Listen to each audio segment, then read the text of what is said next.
এ ভাই, ভাই সব জায়গা তো কাটা দিয়া। এই হ্যাঁ তো এর ডোকো কমনি কদিন ওসি মালিক তো খুব চালাক রে। এ কি করেছে নাকি ওসে আমরাও কম চালাক না, তুই ও অমনি যাইস না কাটা করবে নে।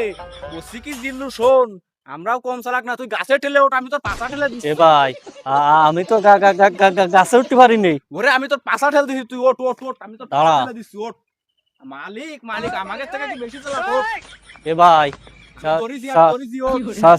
সাবধানে সাবধানে ঠেলিস, কাঁচা আবার খুলিয়ে গেল। পাশা খুলবে না, তুই ওঠ। কি রে, আমার লেবু বাগানে এরা কি করতেছে? চুরি নাকি? এ তো চুরিমূলক ষড়যন্ত্রের গন্ধ পাচ্ছি আমি। দাঁড়া। বন্ধু ওঠ ওঠ ওঠ।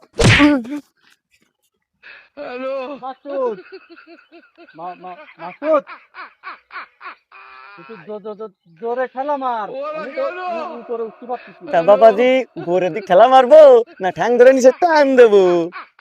কি রে, হঠাৎ কণ্ঠ চেঞ্জ হয়ে গেল কেন? লোকও চেঞ্জ হয়ে গেছে। নিচের দিক তাকাও বাবা।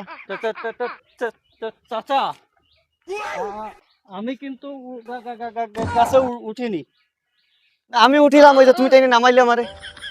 করছি কি চাচা, ওই যে মাসুদ আছেন আমার বন্ধু, ও আমারে ঠেলা মেরে উঠাই দিয়েছে। আমি বলো গাছে মাছে উঠতে পারি না। তোমাকে বন্ধুরে আমি ওই শর্ট মাইরে কাতারের স্টেডিয়াম পার করে দিছি আমি। ও আর আসবে না এনে। আর তুমি কি করবে তাই ভাবো। চাচা, আমার কোনো দোষ নেই এর মধ্যে। আমি গাছে মাছে উঠতে পারি না। না, দোষ তোমার থাকবে কেন? সব দোষ আমার। লেবু বাগান লাগাইছি আমি, চুরি দেখতে পারো না তোমরা। আমি তো টক খাই নে। আমিও লেবু দেখি আরবো। ওই মাসুদ কইছে ওর নাকি ত্বক খাতে ইচ্ছে করতেছে। কত কিছু বুঝি না, হাতে নাতে ধরেছি তোরে। এখন তোরে নিয়ে যাই আমি ওয়াই চেয়ারম্যানের কাছে দিয়ে আসবো, তার নাই তোর বাপরে সহ নিয়ে যাবো আমি। চাচা, তুমি আমার বাপের মতো না। আমি কিন্তু করিনি। দাঁড়া, দাঁড়া।